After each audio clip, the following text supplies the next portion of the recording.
네, 안녕하세요. 정신과 의사 이광민입니다. 이번 주도 사람들의 주목을 받았던 다양한 사건들을 정리하는 사건 이슈 시간입니다. 박미애 총경님 그리고 권근원 형사님 나오셨습니다. 안녕하세요. 안녕하십니까. 형사님 오랜만에 뵙습니다. 예, 오랜만입니다.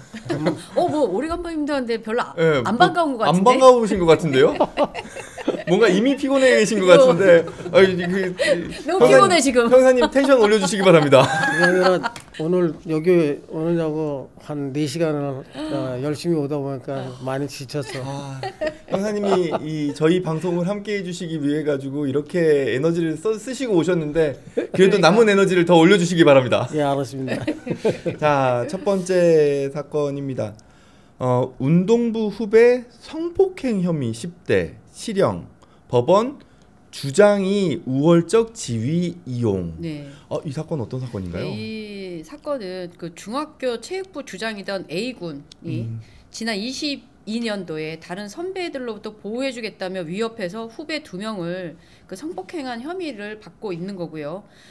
A 군은 그 합의 성관계를 주장했지만 법원은 피해자들의 일관된 진술 등을 근거로 해서 유죄로 판단했습니다. 그래서 이 대전지법 천안지원 제1형사부에서는 11일 날 아동 청소년 성보호에 관한 법률 위반, 그러니까 이게 위계등 간음, 위계등 간음이죠. 네, 혐의로 불구속 기소된 그 A 군에 대해서 장기 3년 6월, 단기 2년 6월을 선고했고요. 40시간 성폭력 치료 프로그램 수강도 명령했습니다. 1심이 나온 거죠? 네, 그렇죠. 1심이 나온 그러니까 거죠. 지금 17살인데 사건은 2022년도니까 당시에는 14살 중학생이었겠네요. 그렇죠. 그래서 아마 22년도에 이런 일이 있었는데 제가 볼 때는 학교를 졸업하고 이후에 이후에 신고를 한 것 같아요. 신고를 해서 사건이 진행이 됐고 이제 11일 날 이렇게 1심 근데 이거 딱 보니까 지금 떠오르는 게 저한테 오는 한 환자분인데 이 친구도 이제 청소년이에요. 여자인데 청소년인데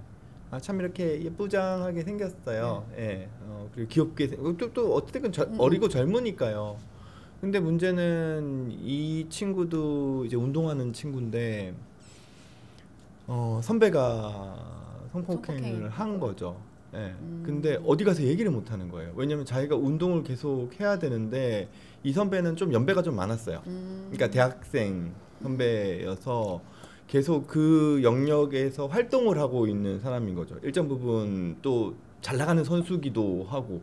그러니까 이 사람한테 찍히면 그 바닥에서는 나는 더 이상 운동 못한다. 못해. 그리고 이 친구는 운동해가지고 이제 대학도 가려고 하는 친구이기 때문에 어떻게 해서든지 거기서 서바이벌을 해야 되는 거였거든요. 그러네요. 그러니까 결국에는 신고를 못 하더라고요. 저는 또 하나 추측이 좀 되는 것이 혹시 이거 어떤 운동인지 대충 예상하시겠어요? 남성과 여성이 같이 있는 운동 종목이 그렇게 많지 않아요. 그렇죠. 이게 많지 않죠. 그리고 이쪽 종목들이 대부분 약간 부유한 자제들이 할 만한 운동들이 보면 남녀가 같이 섞여 있는 경우들이 많거든요. 뭐죠? 무슨 혼합경기가 뭐가 있습니까? 나는 떠오르는 게 없어. 스키. 같이 하는 거. 스키?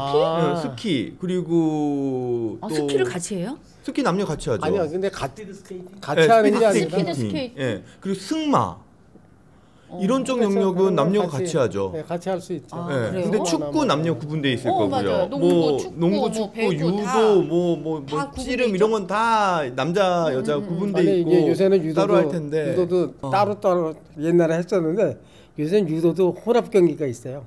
남녀 혼합 새로 생겼어요. 약간 염려가 되는 건 또 뭐 이게 경제적으로 또 있으면은 결국에는 비싼 로펌 붙여가지고는 또 막 대응을 할까봐. 이런 것도 염려가 돼서 지금 1심이지만 이거는 2심, 3심 결과까지 조금은 그래도 근데 좀 사실은 지켜볼 필요가 있을 것 같다는 생각이 듭니다. 맞아. 이런 사건은 이 성사건은 성범죄는 일단은 합의가 굉장히 중요하거든요. 그러니까 피해자가 합의를 하고 너 용서해줬냐. 용서를 받지 못하면 아무리 뭐 대형 로펌이 붙어도 이거는 굉장히 크게 처벌을 받을 수밖에 없어요. 근데 분명히 아마 이거 위계에 의한 간음이기 때문에 위계등 간음. 합의라는 거를 막 주장을 또 하려고 그러겠죠. 이쪽도 이 가해자 쪽에서는. 근데 그거 이미 끝났어. 그거는. 이미 제 이제 생각에도 법리 그렇습니다. 판단이 끝나버렸어요. 제가 볼 때는 이거는 그거를 뒤집을 수는 없어요. 단지 다행이네요. 피해자와 합의를 하느냐 못하느냐. 여기도 지금 피해자들로부터 용서받지 못한 점 을 종합해서 형을 정했다라고 하는 거거든요. 네. 결국은 피해자와 합의를 해야지만 이 형이 낮아질 수 있다는 거죠. 근데 그러면 지금 불구속 기소된 상태에서 장기 3년 6개월, 단기 2년 6개월이면 선고했지만 들어가진 않았어요. 그러면 법정 구속되는 것도 아니에요? 아니에요. 법정 구속은 안 돼. 그 법정 구속하지 않았다는 거죠. 일단 1심은 이렇게 했고 네. 그다음에 이제 2심 때 그때 또 이제 뭔가 만약에 정말 합의를 해가지고 오면은 또 네. 좀 달라지겠죠.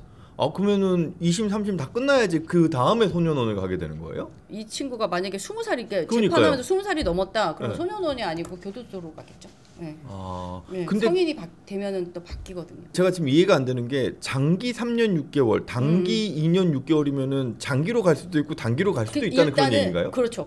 일단 2년 6개월을 만약에 이 친구가 이제 소년원으로 간다 네. 하면은 제가 알기로는 2년 6개월 동안 단기. 하면서 네. 하면서 거기서 이제 그 소년원에 있는 그 교도관들이라고 표현해야 되나? 네네네. 그분들이 이 친구를 관찰을 평가하는 하고 거죠. 평가를 해서 얘 그럼 2년 6개월만 요것만 살아도 되겠다? 아니면 얘는 도대체 반성의 이웃침이 기미가 없다. 없어. 네. 그럼 더 연장할 그러면 수도 있죠. 장기로 연장하는데 갈 수도 있고 3년 6월까지만 가능한 거죠. 연장을 하더라도. 일단 그럼 2년 6개월은 일단 확보고 그렇죠, 확보. 예. 네, 거기서 네. 1년 더 하느냐 마느냐는 그쵸. 행태를 봐서 그렇죠. 행실을 예, 봐서 예, 예, 결정한다는 예, 예, 거군요. 예. 근데 뭐 나중에 정말 네, 선고가 어떻게 될지는 모르겠어요. 저 체육부 관련해 가지고 이 사고는 과거에 대한민국 쇼트트랙도 맞아, 감독이 너무 많아. 저기 해가지고 지금 아직도 실형 살고 있잖아요. 그 유명한 애인데 이 자체가 계속 사건이 이루어지고 참 많아요. 그래서 이거는 교육 프로그램이 너무 필요할 것 같아요. 어린 나이 때부터 이런 식의 상황에 계속 노출될 수 있고 폭력에 취약할 수 있는 이 집단이기 때문에 그런 부분은 교육밖에는 방법은 없을 것 같긴 하거든요. 지금 이게 스포츠 인권센터라는 게 있잖아요. 네. 그렇죠. 거기서 만약에 이런 사안, 어떠한 사안이든 간에 벌어지면 거기서 이제 조사를 하고 뭐 안에서 이제 징계 처분을 받는 건데 그 스포츠 인권센터에서 그 성인들뿐만이 아니라 이렇게 학생들도 좀 관여를 하면 안 되나 뭐 이런 생각이 들기도 하고 근데 또 아이들은 또 미성년자다 보니까 그것도 쉽지 않을 것 같아요. 운동 종목 다 마찬가지지만 이 운동 세계가 학연, 지연, 선배, 후배 이거를 꽉 짜여져 있기 때문에 맞아. 여기서 딱 낙인이 딱 찍혀버리면은 뭐 거기서 살 수가 없어. 학교도 뭐 대학 지나가는데도 힘들고 그다음에 그 뭐 실업팀 가는데도 힘들고 뭐 국가대표 되는데도 힘들어요. 그렇기 때문에 이게 싸움이 개인 간의 싸움이 아니라 어떻게 보면은 큰 틀과 바위와 싸움이 이루어지니까는 네. 이게 자꾸 숨어버리고 피해 신고가 안 되고 이런 상황이 많이 그래서 생기는 실제 거예요. 피해 신고를 하는 케이스는 뭐냐면 피해자가 아예 나 그 운동 안 해. 그래야 나 운동 그래야지만 부모님도 이야기할 수 있는 그렇고 거예요. 피해자도 그렇고 나 운동 안 하고 나 그냥 이거 제대로 처벌받게 할 거야. 그래서 그래야지. 그때 이제 신고를 하는 케이스들이 아마 사실 상당히 많죠. 이 상황도 그랬을 상황이 많이 있죠. 참 뭐라 그럴까 씁쓸하네요. 이 가해자는 너무 괘씸하고 검사가 그래도 계속 이렇게 2심 3심까지 끌고 가서 차라리 교도소를 갈 수 있게끔 해주셨으면 좋겠다는 생각도 들고요. 또 한 가지는 대한체육회 회장님도 이번에 뭐 오랜만에 바뀌셨는데 새로 오신 회장님이 좀 체육계 안에 이 고질적인 문제들을 좀 해결하려고 하시는 그 의지가 좀 있으셨으면 하는 바람입니다. 젊은 분이 바뀌셨으니까 네, 젊은 더 분으로 잘하시겠죠. 그 9세대보단 낫겠죠. 네. 네. 워낙 그 전에 분이 오래 하셨잖아요. 네. 예. 심하게 오래 정말. 아유 범죄뿐만 아니라 체육계까지 그 이슈로 다루고 있는 사건 이슈 시간입니다. 이것도 또 운동이네요. 그러니까요. 씨름부 감독. 두 번째 사건도 운동과 관련이 있습니다. 상주 씨름부 감독이 사부로 학생 폭행 파문. 그니까 어떻게 감독이 아무리 학생이 뭐 마음에 안 들거나 말을 안 들어도 그렇지 이거 어느 정도 사건이에요? 이게 지금 지난 지금? 6월 5일 날 상주시 모 중학교 씨름부 감독 B 씨는 그 씨름 선수인 A 군의 머리를 쇠가 달린 삽날로 내리쳐서 피부가 찢어지는 상해를 입혔다는 거예요. 근데 이제 이 피부가 찢어지는 상해인데 얘는 봉합 치료까지 필요할 만큼 꿈에 심각한 쓴다는 거죠. 네. 부상을 입었는데 이게 이 B 씨는 부모에게 세면대에 부딪혀 다쳤다고 거짓 해명한 것으로 이제 당연히 드러났고 뭐 다쳤으니까 부모님이 너 이거 어디서 다친 거라고 그리고 이제 물어보겠죠. 이 아이도 그렇게 얘기를 그때 당시는 못했고 그랬는데 얘가 너무 힘드니까 얘가 극단적인 선택을 근데 시도를 이후에도 계속 거예요. 폭력이 이어졌고. 이어지긴 했네요. 그것 때문에 네. 너무 괴로워하다 보니까 이제 가족한테 뭐 그동안 고마웠다 문자 메시지를 남기고 뛰어내리려 했는데 다행히 아버지가 빨리 발견을 해서 구조를 한 걸로 보여지네요. 네, 근데 뭐 학교 측은 폭행 사실과 병원 치료 여부 전혀 몰랐다. 나 몰라라. A군 부모가 학교 폭력 대응을 담당하는 경상북도 교육청 산하의 미센터에 피해 사실을 알렸는데 네. 다른 사건이 있으니 기다려달라고 하는 답변만 받았다는 거예요. 지금 이제 뭐 학교도 문제, 교육청도 이 대응하는 교육청도 문제. 그러니까 이런 거죠. 지금 얼마나 답답했으면 이 청소년이 자기 목숨을 자기가 끊으려고 그랬겠어요. 그러니까요. 내가 얘기를 해도 뭐 바뀔 것 같지 않고 도와줄 것 같지 않고 해결될 것 같지 않으니까 엄마 아빠한테도 말 못하고 혼자서 끙끙 앓다가 이건 도저히 뭐 감당할 수가 없으니까 이렇게까지 하려고 그랬던 거 아니에요. 근데 지금 막상 실제로 이렇게 문제가 그 수면 위로 올라왔는데 지금 이 아이가 상상했던 거대로 지금 진행이 되고 있는 거 아니에요. 학교에서도 좀 나몰라라 하고 있고 교육청에서도 모르겠다고 그러고 있고. 아주 전형적인 사건인 것 같아요. 케이스인 것 같아요. 네, 이런 학교 내에서 선생으로부터의 어떤 이런 폭력에 시달리는 상태에 이 폭력을 노출시켰을 때 학교의 태도나 교육청의 태도나 참 아주 그냥 종합 선물 세트 같아요. 너무 말이 안 되는 게 이 정도로 사실 뭐 언론에 나오고 논란이 되면 그 다음에는 수습할 생각을 하셔야죠. 예. 뭐 죄송합니다든 뭐 어떻게든지 보호 조치 취하겠습니다든 이렇게 가야 되는데 지금 가해자 지인은 A군이 재능은 있었지만 훈련 태도에 문제가 있었다고 주장했다. 그러니까요. 이게 말이 돼. 그러니까 왜 이런 감각이 이렇게 떨어지는 거예요? 이거는 병 아니에요? 이거는 진짜 제가 정신과 의사가 얘기하니까 병 같은데 이거는 너무한다 정말. 어떡해요? 아직까지는 경찰에서 지금 이 정도 되면은 경찰에서 수사 착수했겠죠. 이거 특수폭행이죠?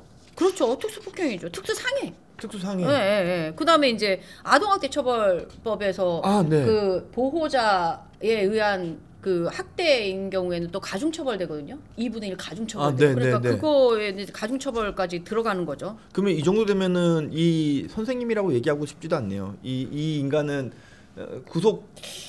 저는 이 상태 정도면은 일까요? 그냥 영장 뭐 되든 안 되든 영장 칠 거라고 저는 생각해요. 네, 영장 신청할 거라고 봐요. 경찰에서. 이제 씨름부 감독이니까 아까 사건은 나이 어린 체육부장인데 얘는 감독이면 얼마나 얼마만큼의 그 권력이 최고 감독이잖아요. 그렇네요. 운동 그 씨름부의 감독이면은 엄청난 지위와 권한을 가진 사람인데 감히 이제 또 더군다나 이 학생이 중학교 학생인데 뭐 말이나 제대로 할 수 있었겠어요. 중학교 15세면은 뭐 진학도 생각을 해야 되고 하면은 이 감독의 판단에 따라 가지고 그 다음에 씨름을 계속 할 수 있느냐 없느냐도 다 결정나는 거잖아요. 이런 감독은 감독으로서 완전히 자질이 없는 애고 이런 감독 자체는 뿌리를 뽑아야 되는데 이게 지금 이 체육부에 이러고서도 지금 이제 이 선생님 말씀하셨듯이 변명 위주로 얘기하잖아요. 그냥 빠져나갈 생각만 하고 잘못했다고 시인하지 않고. 스킬이 없어요 이 사람들이. 아니 진짜 이런 상황에서는 정말 대처를 나 납작 정말 무릎 꿇고 나 지금 진짜 잘못했다. 미안하다. 지금 요 상태면은 형법상에 이제 특수폭행으로 특수폭행에는 이제 상해죄로 들어가거든요. 상해죄로 들어가기 때문에. 얘 같은 경우는 쉽게 해서 흉기를 들어서 삽이 대부분 앞에가 쓰였잖아요. 근데 이렇게 날려 있대잖아. 네, 그렇죠. 그런데다 이제 얼마나 아팠을까? 상처가 났기 때문에 얘 영장 치면은 떨어질 확률이 꽤 높죠. 네, 한 80%는 돼요. 영장 치면은. 그래서 이런 경우에는 경찰에서 적극 대응은 이제 하겠지만은 영장 청구해서 구속이 돼야 될. 맞아요. 매장해야 돼. 그렇죠. 이건 체육계에서도 제명돼야 되고요. 학교에서도 완전 제명돼야 되고요. 제명시켜야 되고. 이게 아이가 얼마만큼 답답했을지가. 더군다나 뭐 자살하려고 14층에 올라온 거는 부모가 발견했으니까 다행이지. 죽었어 봐요. 죽었으면은 살아있는 상태에서도 피해자가 살아있는 상태에서도 일괄되게 이렇게 변명하는 놈이면 그쵸. 죽었으면은 더욱 더 변명을 했을 거예요. 그 충분히 나는 그런 적이 없다. 진짜. 뭐 하고 얘기했을 거예요. 그러니까는 뭐 애가 나약해서 그렇다 뭐 이런 식으로 막 지금 살아 있으니까는 얼마나 다행이고 이런 감독은 진짜 이 씨름계에서 완전히 제명처벌을 시켜서 그리고 주변에 씨름이라는 씨자도 못하게 만들어야 돼. 그 주변에 있는 학생들이 그거를 봤어도 주변에 있는 학생들도 아마 말리지 못하고 말도 못할 거예요. 그렇죠. 그렇죠. 왜냐면 자기도 말려줄 수 있으니까요. 아무쪼록 그래도 이 A군이 마음 좀 잘 추스려서 그래도 본인이 하고 싶어하는 운동을 그래도 트라우마가 있겠지만 그래도 꾸준하게 잘 해나갈 수 있었으면 하는 바람입니다. 그렇게 좀 주변에서 도움을 주셨으면 좋겠고요. 정말 여기도 분명히 코치가 있었을 텐데 이 코치는 무엇을 했을까 참 궁금하네요. 그리고 시대가 확실하게 달라진 게 예전에는 사실 학교 선생님들이 애들을 저희 때만 하더라도 막 학기채로 때리고 그랬거든요. 아 그랬어요? 저희 때만 하더라도 저희는 일단은 교문 앞에서부터 머리 박고 엎드려 뻗쳐 있고 몇 대 맞고 학교 들어가는 게 일상이죠. 지각하는 애들 다 붙잡아다가 한 대씩 때리고 들어가니까요. 그 시절하고는 좀 다르죠. 네, 요즘은 완전 달라. 제가 되게 충격적으로 맞았던 거는 한 선생님이 반에서 시끄럽게 군다고 자습 시간, 그 야자 시간이라고 하잖아요. 야자 시간. 그때 떠드는 애들 불러다가 그 자물쇠로 머리를 찍었어요. 제가 그게 지금도 충격적이거든요. 그러면 이만큼 부어 올라요. 선생님은 안 맞았죠? 안 맞았죠. 고공생인데 근데 뭐 트라우마예요. 겁이 나는. 보기만 해도 겁이 나는데 애들이 한동안 여기 이만큼 부어가지고 다녔다니까요. 그러니까 그 정도로 무식한 선생님들이 과거에는 있었지만 그 뭐 학교에서나 선생님들이 훈육할 때 뭐 그런 식으로 뭐 사랑에 매다는 식으로 했던 시대가 있었는데 지금은 택도 없죠. 맞아. 나 지금 생각난 게 우리 중3 때 체력장이 있었잖아요. 근데 체력장이 있는데 여학생들은 사실 이렇게 그 철봉에 매달리기 잘 못하잖아. 제일 힘들죠. 제가 그때 만약에 저도 맹장 수술을 안 했으면 맞았을 거예요. 매달리기를 못했으니까. 매달리기에 떨어졌다고 뭐 뺨따기를 때리는데 이게 그 체육 선생이 난 진짜 계단에 앉아가지고 그걸 보면서 정말 덜덜덜 떨었던 그게 잊혀지지가 않아. 그 시절에 그 교사들의 훈육이 외정 시대, 일제 시대 때의 잔재가 계속 내려왔던 그거예요. 그게 당연지사였다고 생각했기 때문에 그때 교사들의 훈육이 이 매와 체벌이 있었던 거예요. 그 지금 2025년인데 말이야. 5년도에 이게 이 씨름 감독이 지금은 때리는 게 지금은 시대가 완전 다른데 이거는 완전히 시대착오예요. 이분은 이러면 진짜 안 되는 거죠. 그러니까 이것도 진짜 특히 마지막까지 남아 있는 데가 지금 체육계 쪽이 그래도 이런 안 좋은 문화가 아직까지 남아 있는 데가 체육계인 것 같아서 운동인 하기 때문에 그러죠. 운동. 아마 뭐 형사님 운동하실 때는 더 심한 것도 많이 당하셨을 것 같은데요. 저는 뭐 말도 못해. 뭐 얘기하면 밤새 그 얘기하다 보고 밤새 맞았는데요. 뭐 밤새. 궁뎅이 피 터지게 맞을 거. 제발 이런 문화 좀 없애주셨으면 좋겠습니다. 없앱시다. 네. 이거는 항상 저희의 단골 주제인데 거기에 대한 약간의 그 대책 같은 게 나왔습니다. 20분 문 두드려도 스토킹. 경찰 교제폭력 선제적 보호 나선다. 이게 경찰청에서 10일날 교제폭력 대응 종합 매뉴얼을 제작해서 전국 경찰관서에 배포하고 관련 입법전 피해자 보호에 공백이 없도록 대응 체계를 강화하겠다고 밝힌 거예요. 그러니까 요즘 그 스토킹으로 인해서 계속 살인 사건이 저희가 언급을 안 해서 그렇지 지난주 이번 주에도 계속 있었습니다. 경기 화성, 대구, 대전 뭐 이런 데서 계속 이제 살인 사건이 일어나다 보니 선제적으로 대응을 해야 된다라는 주문을 사실 받기도 했고 윗분들로부터 이게 입법을 하려고 지금 준비를 하고 있는 것 같아요.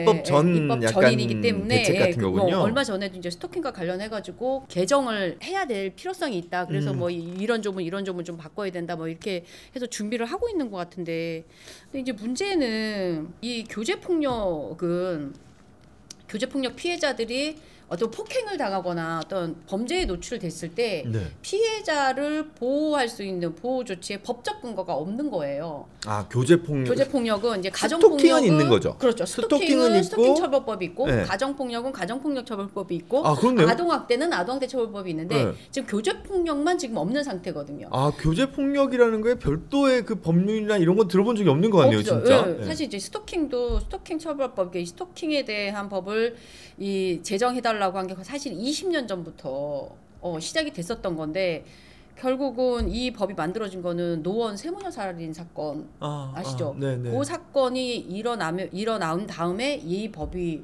어쨌든 입법이 돼서 통과가 됐단 말이죠. 스토킹 처벌법이요. 예. 처벌이 됐는데 지금 그 이후에 이거 만들어지고 난 다음에 교제폭력과 관련해서도 피해자를 보호할 수 있는 법적 근거를 마련해 달라.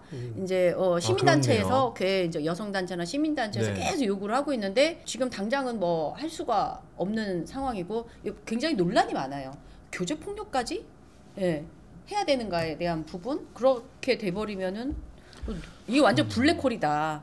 사실 저도 얼마 전에 이제 그 영상을 본 게 있었는데 아파트 주차장에서 연인 관계에서 남자친구가 여자친구를 폭행하는데 뭐 발로 차고 뭐 난리도 아니게 폭행을 하는 게 찍힌 거를 봤었거든요. 근데 그게 그냥 단순 폭행으로 처리되는 건 거잖아요. 그렇죠. 그러면 이제 피해자를 보호하는 별도의 수단은 없이 그냥 뭐 조사받고 뭐 기소하고 뭐 이런 것만 있지 피해자가 보호받을 수 있는 여지가 없어지는 거죠. 근데 이제 이런 거죠. 피해자가 보호받을 수 있는 거는 뭐냐면 그 경찰 내부에 있는 피해자 보호 조치 체계에 의해서 뭐 스마트워치를 지급해 준다든지 아니면은 맞추면 순찰을 한다든지 아니면 임시 숙소에 저기 피해자를 보낸다든지 하는 그런 거는 할 수 있지만 지금 가정폭력이나 아동학대나 스토킹 그 범죄처럼 어떤 임시 조치 아니면 잠정 조치에 나와 법적 있는 규정에 의해서 해서 대책이 뭐 있지는 않은 100m 이내 거군요. 접근 금지하고 그다음에 전화하지 마라, 뭐 문자하지 말아라. 그러면 스토킹 같은 경우는 전자발찌 착용할 수도 있고 가폭 아동학대 스토킹 공통적으로 피의자에 대해서 유치장이나 구치소에 유치할 수 있는 그런 규정 자체가 이 교제폭력은 아예 그런 법적 근거가 없는 거죠. 그래서 지금 이 교제폭력을 보통 이 경찰에서는 어떻게 이제 하냐면 교제폭력인데 스토킹 행위가 있는지를 봐서 스토킹 범죄로 엮겠다는 거죠. 해가지고 이 스토킹 그 처벌법에 나와 있는 보호 체계 안에 범주 안에 집어넣겠다. 아니면은 교제폭력이지만 사실혼 관계를 입증할 수 있는 사실혼 관계인지 판단을 해보고 사실혼 관계다라면 가폭의 범죄에 이제 집어넣고 하는 그러한 그 활동들을 그런 작용들을 지금 하고 있는 상황인데 넓게 지금 너무 광범위하게 해놨네요. 해놨어요. 그래서 만약에 경찰에 신고만 했어도 어쨌든 피해자의 의사에 반하게 어떤 행위를 상대방이 했다라는 거고 그게 뭐 찾아오는 게 됐든 뭐 연락을 계속하는 게 됐든 신고만 한 걸로도 충분히 의사에 반한 거다 이런 의미인 거죠. 그렇죠. 근데 판단이 그렇게 의사에 반한 것이라고 판단할 가능성이 있다라고 하는 건데 이거 저는 되게 좀 걱정스러운 게 뭐냐면 스토킹으로 보고 우리가 뭐 잠정 조치, 긴급 응급 조치는 할 수 있어요. 긴급 응급 조치는 제발 우려가 한 번의 행위더라도 제발 우려가 있으면 긴급 응급 조치는 경찰 단계에서 할 수 있는 잠정 조치는 법원의 결정이 있어야 돼요. 그렇죠. 경찰이 신청하고 검사가 청구하고 그다음에 법원에서 결정을 해야 되는데 과연 이것을 의사에 반한 것으로 볼 수 있느냐? 에 대한 부분, 지속성, 반복성 역시 마찬가지. 여기 이제 쓰여져 있는 내용이 과연 지속성, 반복성으로 볼 수 있느냐. 너무 이렇게 그 폭넓게 유추 해석을 하다 보니 지금 보니까 일회성 행위라 하더라도 지속 반복될 우려만 있으면 가능한 예방 조치로 긴급 응급 조치 접근 금지를 해야 된다. 뭐 긴급 응급 조치는 할 수 있어요. 할 수 있어. 근데 긴급 응급 조치를 하면은요 잠정 조치를 필히 신청해야 돼요. 근데 이게 너무 복잡스럽고 현장에 나간 지구대 직원이나 현장에 접한 직원이 이걸 쉽게 판단할 수 있는 매뉴얼이 아니에요. 근데 이거는 어차피 현장에서 판단이 아니고 여청수사팀에서 사건을 여청수사팀에서 해야 되는데 나가야 되잖아요. 신고 받으면은 지구대 직원들이 나가서 그걸 판단을 해서 처리를 하고 법적으로 어떻게 처리를 할 건지를 순간적으로 판단을 하고 그 잠깐의 사이에 판단을 해야 돼요. 근데 이렇게 판단을 해야 되는데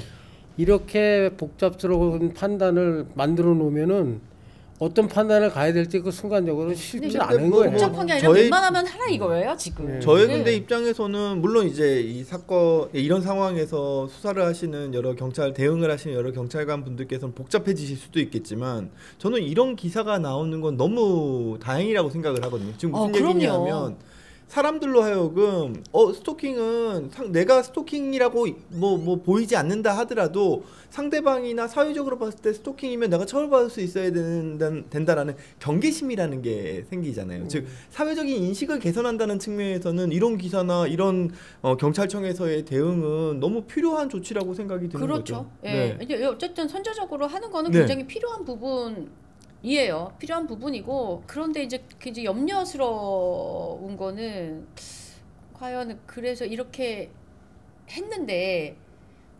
상대적으로 그러니까 반대로 생각했을 때 그 가해자라고 하는 사람은 정말 이 사람을 스토킹을 하려고 했었던 상황이었느냐에 대한 그런 오히려 또 저는 이제 걱정스러운 게 뭐 이 경찰들이 어떤 인권 침해 소재도 분명히 나올 수 있을 것이다. 예, 나올 수 있을 것이고 가장 좋은 거는 정말 입법이 먼저 돼가지고 얘가 좀 폭넓게 이렇게 애매하기가 아니라 그냥 좀 안정장치로 완벽하게 해놓는 것이 사실은 가장 좋다. 경제폭력 입법 전이라도 실질적인 피의자 보호가 가능하도록 마련된 매우 뜻밖인 뜻이 깊은 성과라고 이렇게 했는데 뭐 이게 지금 입법 전이라도 여기에 지금 준해서 매뉴얼에 준해서 하겠다는 뜻인데 일단은 이제 현장에서 실질적으로 접하는 경찰이 지구대 직원들이 많이 두렵고 혼란스럽죠. 어떻게 적용을 할 건지 상당히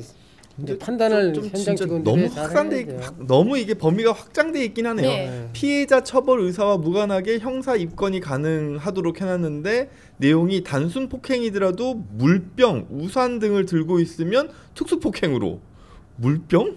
그리고 휴대전화를 강제로 확인한 행위는 재물은닉이 있어요. 재물은닉 및 정보통신망법 위반 혐의.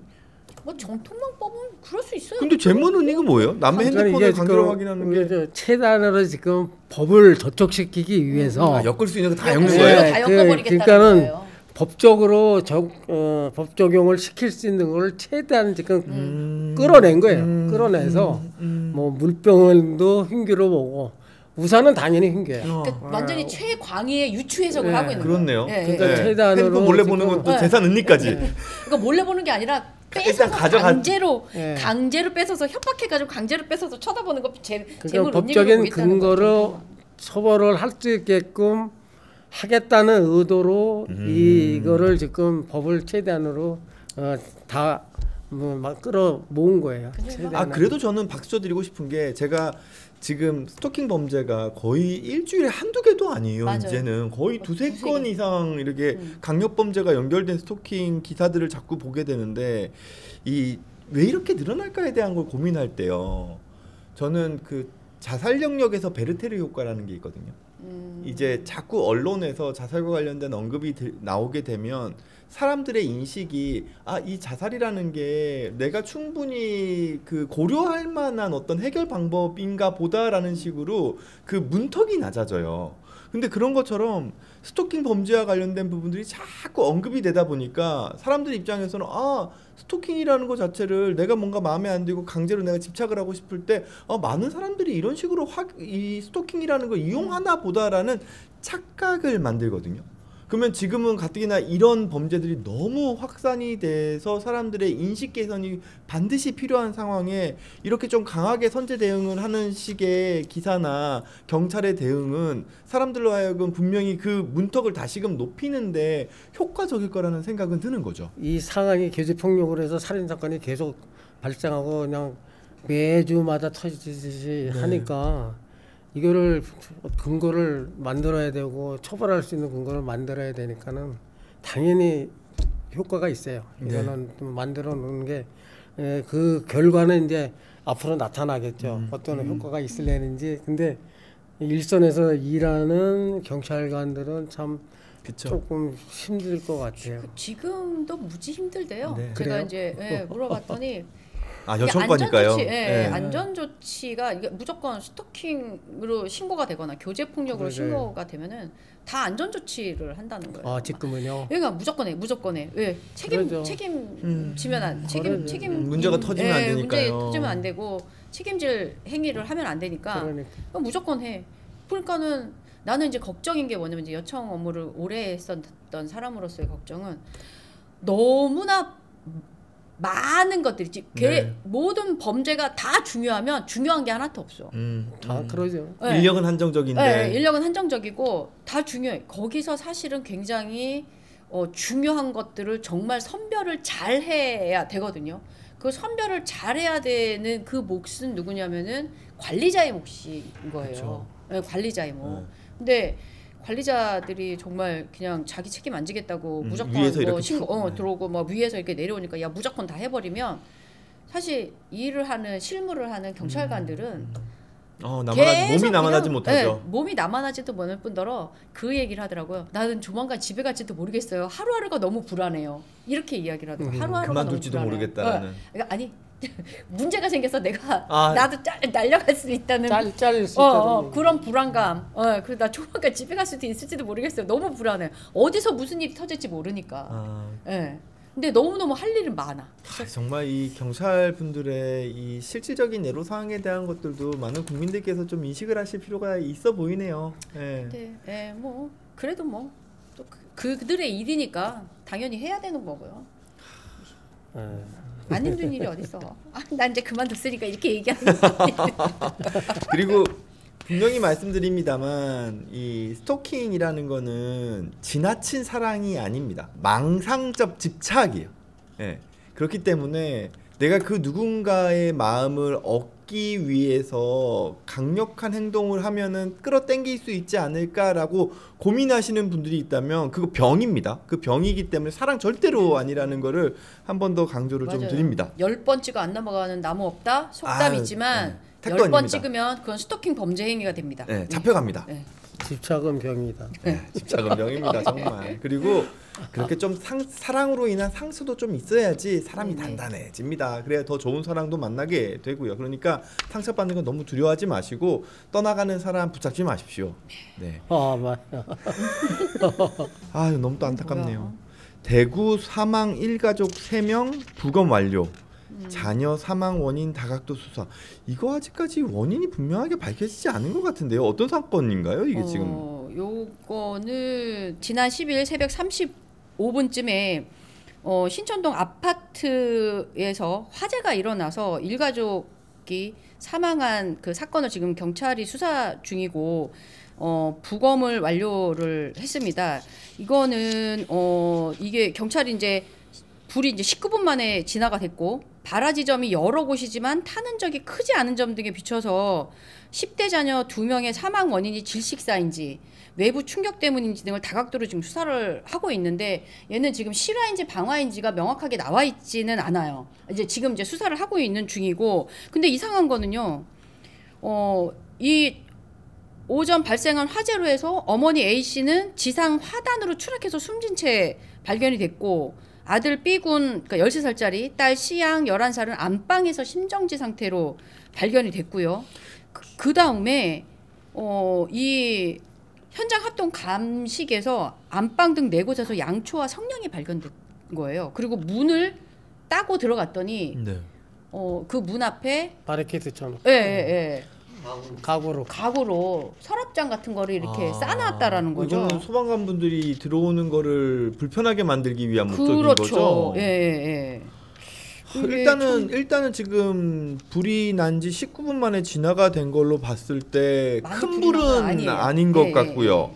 그리고 지방 곳곳에 이제 뭐 발화 지점이 있는데 그러니까 누군가가 이렇게 화재로 인해서 사망할 정도의 큰 불이 일단 아닌 것 같은 의문점 첫 번째. 그리고 두 번째는 이 어머니가 지금 집에서 뛰어내려서 사망을 하셨는데 기본적으로 불이 너무 크게 나서 내가 도망치기 위해서 다른 방법이 없어서 뛰어내렸을 걸 추정할 수는 있지만 근데 그게 아니라 본인이 그냥 뛰어내린 것 자살을 목적으로 뛰어내렸을 가능성도 있어 보이는 상황이라. 그래서 저는 사실 이거 딱 기사 나왔을 때 남편이 집에 없었거든요.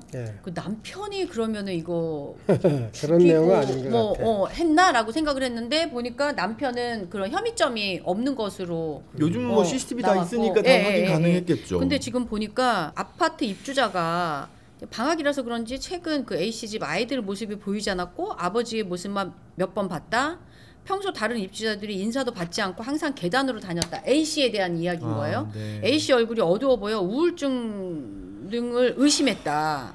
이런 내용이 있고 집 앞에 CCTV를 설치를 해놨는데 그 택배 물건이 없었대요. 이 집은 거의 택배 물건이 없었고 뭐 이런 그리고 이제 아파트에 절도 신고를 해가지고 경찰이 출동한 적도 없고 그런데 또 이웃과 교류가 전혀 없는 A 씨가 그 최근 딸이 다니는 초등학교에서 배식 등 봉사활동을 자발적으로 했다. 그래서 자녀에 대한 사랑이 남달랐던 것으로 전해졌다. 이거 도대체 우울증이랑은 좀 다른 내용이네요. 그렇죠. 그러니까 요 내용을 보면 이 사람이 우울증인가라는 생각을 또 들기도 하는데 불은 신천동 아파트에서 났거든요. 네. 근데 22년도에 대구 수성 범호동 쪽에 33평짜리 아파트에 입주해서 4년간 주소를 두고서 여기서 지금 주소지는 일로 돼 있어요. 주소지도 다른데요? 불난 데는 다른데. 신천동 그 15평짜리 아파트에서 불이 난 거고 이런 기사 내용으로 봐서는 자살은 이제 엄마가 자녀들을 살해한 거죠. 살해를 하고 그럴 가능성이 있다는 거죠. 그다음에 본인은 자살을 하지 않았을까 하는 그 추정을 해요. 이거는 부검해 보면 바로 나오기는 하겠네요. 바로 나오죠. 질식사가 아니면 질식사인지 화염에 의한 질식사인지 또 뭐 목졸림에 의한. 근데 부검 완료했는데 말을 안 하네. 부검 완료했는데 애들이 어떻게? 근데 급하게 기사를 썼나 봐요. 부검까지의 사항에 대해서만. 그 이후에 기사가 나와야 만약에 질식사였다면 빨리 오픈을 하셨을 수도 있었을 것 같은데 오픈이 안 돼 있는 걸로 봤을 때는 너무 비극적인 사건이다 보니까 지금 정보가 나오는데 시간이 걸리는 게 아닐까 싶은 생각도 드네요. 그리고요, 내가 생각해 보니까 초등학교에 배식 등 봉사활동을 자발적으로 했다는 거야. 배식할 때는 가요, 엄마들이. 그러죠. 네, 아무리 뭐 엄마가 아프더라도 저도 직장 다니면서 진짜 막 미친 듯이 차 몰고 가가지고 애들 배식하고 그리고 다시 사무실 오고 이랬는데. 근데 만약에 지금 이 어머니가 우울증이 맞다면 이제 저희가 반복성 우울이라고 얘기하는 것들이 있거든요. 그러니까 일반적인 우울증보다는 반복성 우울은 우리가 조울증이라고 하는 양극성 장애, 그게 이제 조증은 없이 밑에서만 왔다 갔다 하는 경우들이 있어요. 그러니까 일정 기간 동안 이 생물학적으로 우울한 기간이 있다가 좋아집니다. 그러다가 또 이제 우울해지고 이런 것들이 반복되는 경우에는 지금 이런 식의 주변 반응이 나올 수 있거든요. 그러니까 정상적일 때는 활동도 열심히 하고 사람들하고도 비교적 잘 어울리는 것 같다가 그렇지 않을 때는 완전 우울로 넘어가 버리는 거죠. 근데 일반적인 우울증보다 이런 반복성 우울, 양극성 우울이 자살 위험도가 훨씬 높습니다. 더 심각하네요. 왜냐하면은 내가 정상적일 때의 상태에 대한 기억이 있기 때문에요. 내가 떨어지는 거를 감당을 못해요. 그러다 보니까 본인 스스로에 대해서 더 비관해 버리는 측면이 없지 않아 있거든요. 근데 다만 이게 만약에 또 이 가족에 대한 살해 후 자살이라면 이거는 아무리 어머니께서 뭐 어떤 뭐 가정사적 어려움이든 정신적인 질병이 있으시건 이거는 그 누구에게도 이해받을 수 없는 행위라는 거는 더 강조를 하고 싶은 거죠. 어머니로서 아들은 절대 소유물이 아니에요. 아이들은. 근데 이 자기 목숨을 끊는 것도 너무 비극적인 일인데 이 자녀들 의사결정을 하기 힘든 이 자녀들의 목숨까지도 빼앗고 간다는 거는 이거는 결코 용서받기 힘듭니다. 아니 근데 그러면 이 정도로 와이프가 자기 아내가 이게 우울증에 시달렸다 없다라고 하면 남편도 알고 있었을 거 아니에요. 왜냐하면 이거 집안에서 같이 살고 있었는데 지금 이혼한 상태도 아니고 같이 살고 있었으면 그도 알았을 텐데 이거를 방치했다는 거잖아요. 방치했을 수도 있고 뭐 어쨌든 가족 간의 자기가 갈등이 있으셨을 수도 있고요. 이런 것 때문에 사실은 이게 우울증이 있으면 그 부부 간의 갈등도 굉장히 아주 그냥 심해지거든요. 맞습니다. 근데 아마 이 사람이 남편이 이 자기 아내의 우울증을 제대로 치료를 해야 되겠다는 생각을 못 했을 수도 있고 아니면은 치료를 하고 있는데도 제대로 잘 안 됐을 수도 있고.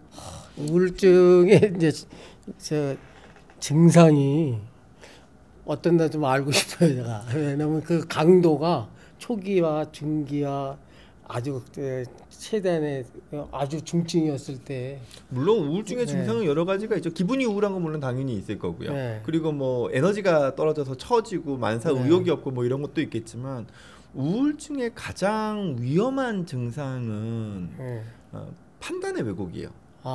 네, 지금 무슨 얘기냐면 우리가 중립적으로 모든 거를 바라볼 수 있는 영역을 다 부정적으로 바라보고 그래요? 네, 이게 극단적인 비관주의로 바뀌어버려요. 마치 색안경을 꼈듯이 모든 세상이 다 비관적이고 부정적이고 어떠한 해결책도 나오지 않는 나한테는 절망밖에 없다라는 식의 왜곡된 판단이 생겨버리거든요. 그러니까 이제 이 극단적으로 가게 되는 측면이 없잖아 있고요. 근데 그렇다는 얘기는 이거는 그래서 요즘 우울증에서는 생각을 좀 끊어주는 약을 사용합니다. 그럼 생각이 너무 많을 때 우리의 판단은 비관적으로 바뀌어버리거든요. 곱씹다 보니까 자꾸 더 안 좋은 쪽으로 생각이 흘러가요. 근데 어떻게 생각을 끊어요? 약을 먹으면? 요즘 그래도 정신과 약이 효과도 좋으면서 부작용도 상당히 적습니다. 그래서 요즘은 우울증이 심하셔서 정말 자살에 대한 위험성이 아주 높아 있는 경우에는 그 생각이 뻗어나가는 걸 막아주는 기본적인 생각은 다 가능해요. 근데 생각이 뻗어나가는 걸 막는 약을 사용하면 그 비관주의나 부정적인 판단이 상당히 줄어듭니다. 그러면은 내가 너무 과도하게 생각했구나. 네, 이렇게 되는데 그리고 지금 이게 만약에 반복성 우울이 맞다면 이건 시간만 지나면 또 좋아져요. 네. 그래서 우울증을 앓고 계시는 분들한테 꼭 드리고 싶은 말씀은 지금 내가 아주 절망적이고 모든 게 다 끝났다고 판단하실지 모르겠지만 이게 일정 부분은 왜곡된 판단이 포함되어 있습니다. 그래서 시간이 지나고 또 분명히 치료를 받으면 나의 판단은 다시 돌아와요. 그래서 지금의 상황을 가장 뭐 극단의 상황이다라고 단정짓지 않으셨으면 좋겠고 꼭 그 정신과적인 전문 치료를 받으시면 이건 분명히 좋아지실 수 있다라는 말씀을 드립니다. 되네요. 충분히 됩니다. 네, 근데 약을 계속 먹어야 되지 않아요? 근데 이게 이런 건 있어요. 약을 끊으면 다시 그 증상이 나타나던데. 환경적인 요인으로 인해 가지고 우울 증상이 계신 경우에는 환경적인 요인이 좋아지면은 자연스럽게 좋아져요. 그러면 약을 굳이 계속 드실 필요는 없고요.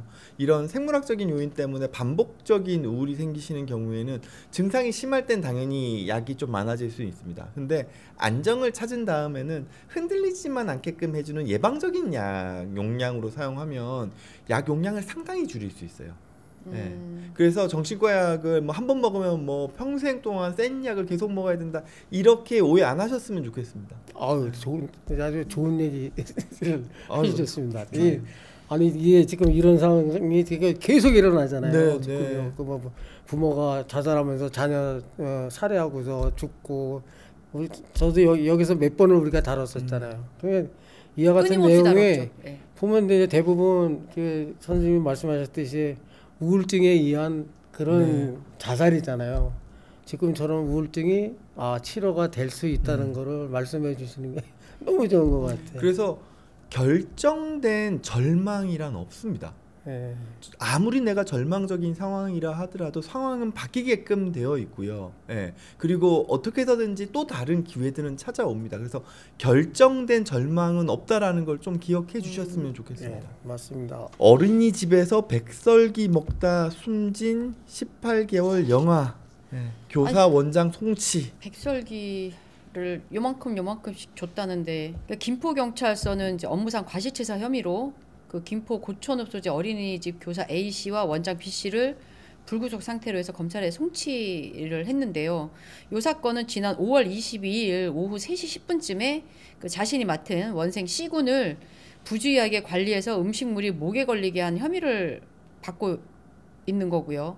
요거는 어린이집 그 간식 시간에 백설기를 잘게 잘라서 원생들에게 나눠줬고 그 A씨 이 교사죠.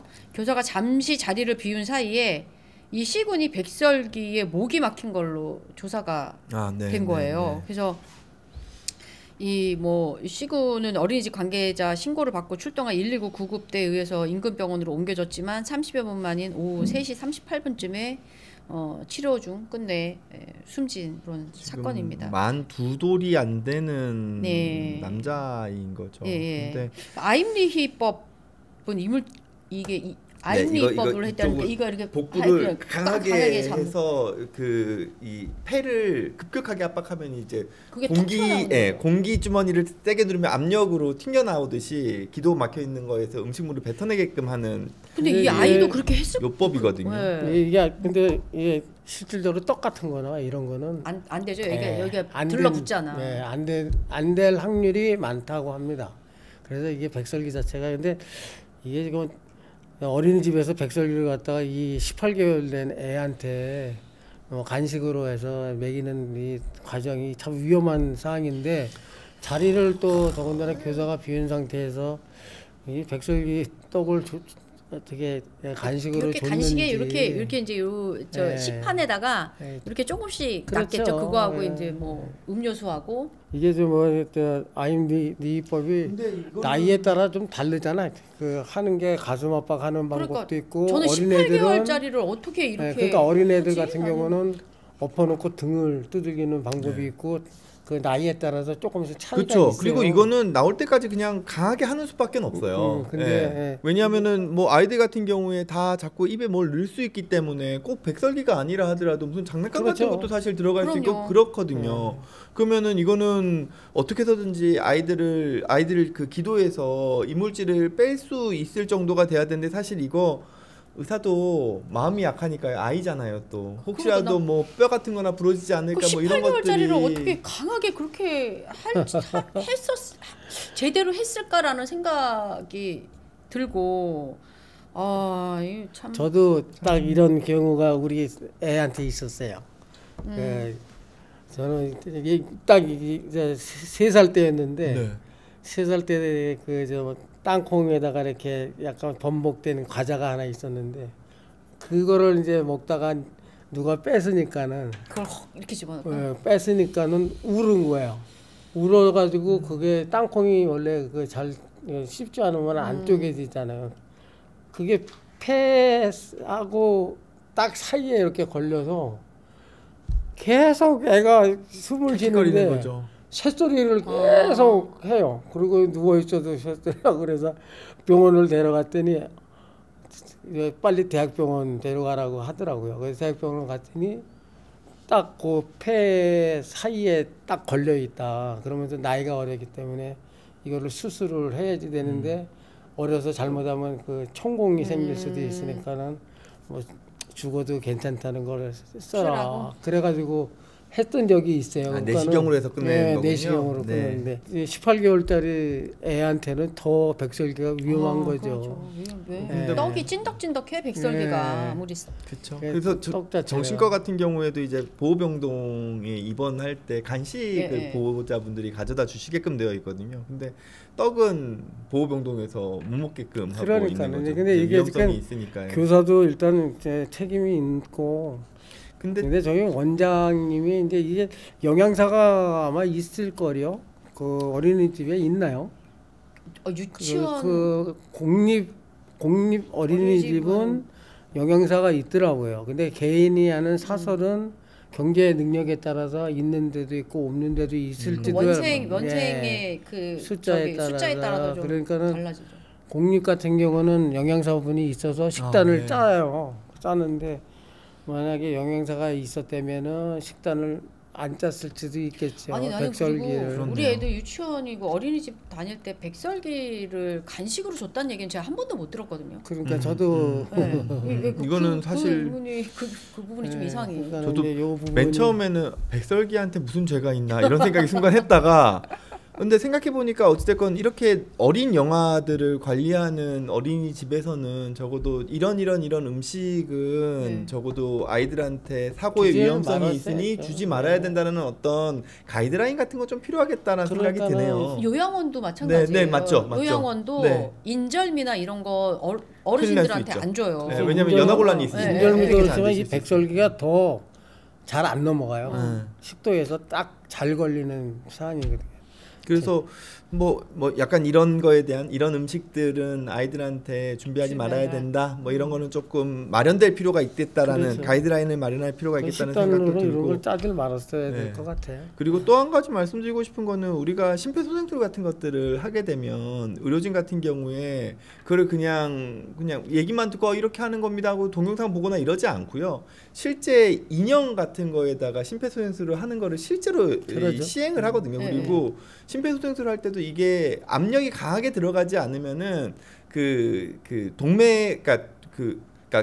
압력이 강하게 들어가지 않으면 혈액이 제대로 순환이 안 돼요. 그렇기 때문에 이 더미 인형에서 지금 이 압력을 바람직하게 정확한 압력을 주고 있는지에 대한 거를 점수로 표시해 줍니다. 즉 구체적으로 내가 행동을 해서 응급조치법을 배우게끔 하고 있거든요. 그렇게 따지고 보면 아이들 같은 경우에는 사실 이 하임리히법을 교사들이 사용해야 될 상황이 얼마든지 있을 수 있기 때문에 이 교사들한테 실제로 인형을 통해서 응급조치법을 할 수 있는 교육체계 같은 것들도 좀 필요하겠다는 생각이 좀 드는데요. 실제 하고 있는지 어쩐지는 잘 모르겠지만 막상 이거는 만약에 아니라면 아무리 내가 이거를 영화나 드라마에서 봤다 하더라도 막상 그 상황이 터지면은 당황하게 되거든요. 얼마만큼 힘을 줘야 될지도 잘 모르고요. 뭐 옛날에 어떤 영화 보니까는 어린애가 먹다 이렇게 걸리니까는 다리를 잡고서 거꾸로 매서 그 등짝을 때려서 튀어나오는 그런 걸 봤어요, 저도. 근데 근데 일반 사람들은 사실 그런 판단하기 쉽지 않죠. 네, 그러죠. 쉽지 않죠. 그러니까는 그 순간적인 판단인데 또 이게 지금 말씀하셨듯이 이런 교육을 심폐소생술에 대한 교육을 많이 받았겠죠. 또 안 받을 리가 없겠지만은 받아서 더 저기 했으면 아마 그렇게 했으면 나왔지 않았을까 하는 생각을 해요. 저는 진짜 이게 음식물 목에 걸려서 죽을 뻔한 경험이 있어요. 총각님요? 네. 어릴 때 말씀하시는 거예요? 아니요. 벌써부터 그러시면 어떡하세요? 우리 아들 그러니까 가족이 이제 그 장어를 먹으러 갔는데 장어집에서 마늘을 이렇게 장어랑 그 기름에 구워주잖아요. 근데 그거를 싸가지고 탁 먹었는데 이 마늘이 이제 뜨거우니까 내가 그거를 그냥 집어 넘어갔나 봐요. 근데 넘어갔는데 마늘이 이렇게 세로로 넘어갔으면 괜찮았는데 가로로 탁 넘어가가지고 여기 딱 걸린 거예요. 그래서 이러다 죽겠구나라는 생각을 했는데 우리 작은 아들이 이 하임리히법이요? 네, 하임리히법으로 했어요? 저를 해가지고 콱콱 하는데 한 몇 번을 한 것 같아. 그러니까 그게 몇 번인지도 모르겠어. 내가 너무 죽을 것 같아. 근데 진짜 그게 탁 나오더라고요. 그 마늘이 그 구운 마늘이. 마늘이요? 네. 그 이후로 저 장어집 가서 구운 마늘 먹지 않았고 한동안 장어집을 가지 않았어. 트라우마 생기면 하죠. 네. 배가 고프셨나 보다. 너무 빨리. 얼마나 맛있게 드시려고. 그 집을 다시 가지 않았어요. 또 구운 마늘이 무슨 죄가 있습니까? 급하게 먹으려고 했던 우리가 죄가 있죠. 앞으로도 다른 어린이집에서 백설기를 식단으로 안 썼으면 하네요. 그래서 사실은요, 애들 5세, 4세, 5세 뭐 이런 되는 애들도 백설기 안 주고요, 꿀떡을 줘요. 꿀떡. 꿀이 들어가 있는 거. 그런 거 주거든요. 근데 백설기는 의외네요. 네, 백설기를 간식으로 줬다는 거는 진짜 조금.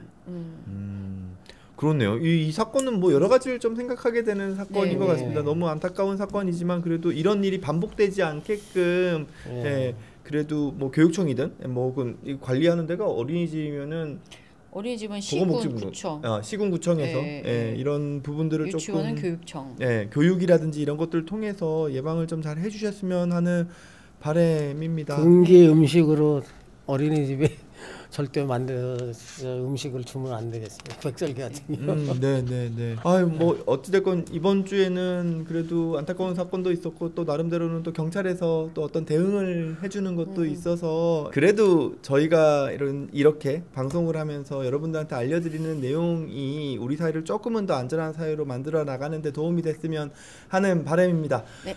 오늘 많이 도움이 됐을 것 같습니다. 아까 한 내용 중에 그래도 우울증에 대해서 치료가 가능하니까 열심히 치료를 하십시오 하는 거는 뭐 앞으로 이렇게 자녀를 살해하고 자살하는 이런데 내가 우울증이 걸렸어도 치료하면 되구나 하는 이 더군다나 신임할 수 있는 경찰이 아닌 정신과 의사 또 정신과 의사 아니겠습니까? 정문님께서 말씀하시니까는 더 신뢰도가 갈 겁니다. 네. 오늘 또 이렇게 함께해 주셔서 너무 감사드리고 사건 이슈 이번 주 시간 마무리하도록 하겠습니다. 감사합니다. 수고하셨습니다.